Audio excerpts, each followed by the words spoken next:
Hello again and welcome to the 12th part of this 12th MOOC dedicated to the production of sustainable biofuels, namely biojet and biodiesel.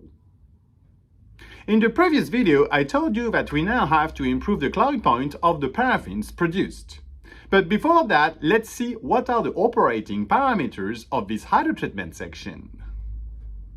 As a reminder, in this hydrotreatment section, oxygen is removed and triglyceride is broken down to produce paraffins, propane, and many other compounds such as CO2 and water.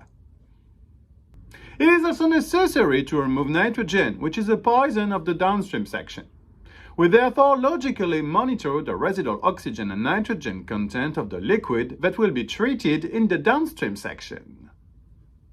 To maximize the residual of oxygen and nitrogen content, it is necessary to have sufficient hydrogen pressure, a sufficient amount of catalyst, as well as a good amount of recirculated hydrogen, and finally a temperature that is carefully selected. Let's detail these parameters together. The first is the partial pressure of hydrogen. As we have seen before, the partial pressure of hydrogen that we have here is about 25 bars. It is recalled that this value is calculated with the total pressure at the reactor outlet, which is multiplied by the hydrogen content in the gas phase. Regarding the amount of catalyst, we talked about it earlier in these videos.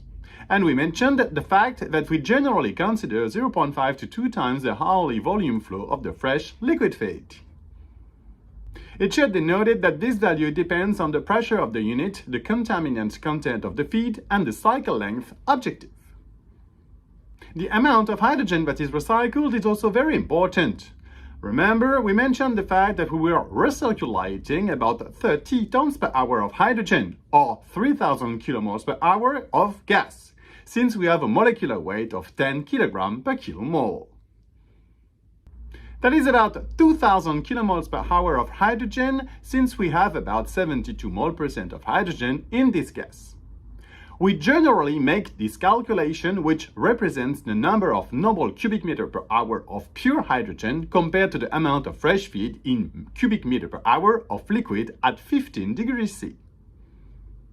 In our case, this calculation gives 2,000 multiplied by 22.4 divided by 100 divided by 0.92, which is about 400 normal cubic meter per cubic meter. An alternative calculation consists in taking into account the amount of hydrogen provided by the makeup hydrogen, and in this case we end up with 3,800 multiplied by 22.4 divided by 100 over 0.92. I mean here about 800 normal cubic meter per cubic meter. Thus, the catalytic activity is governed by these three operating parameters, as well as, of course, the nature of the catalyst used. It should be noted that over time this catalyst deactivates, and that it will be necessary to increase its temperature to maintain its same level of activity, up to about 300 degrees C as a reactor inlet temperature. To do this, we will play on the thermal integration in the unit. It should be noted that also over time a pressure drop can be developed on the reactor, which can also limit the cycle length.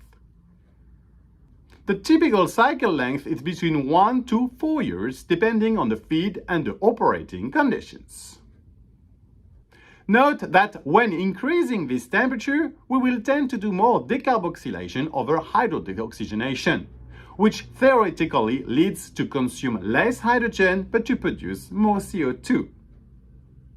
And that's it for today. See you very soon for the next part. In the meantime, do the quiz and subscribe. Bye bye.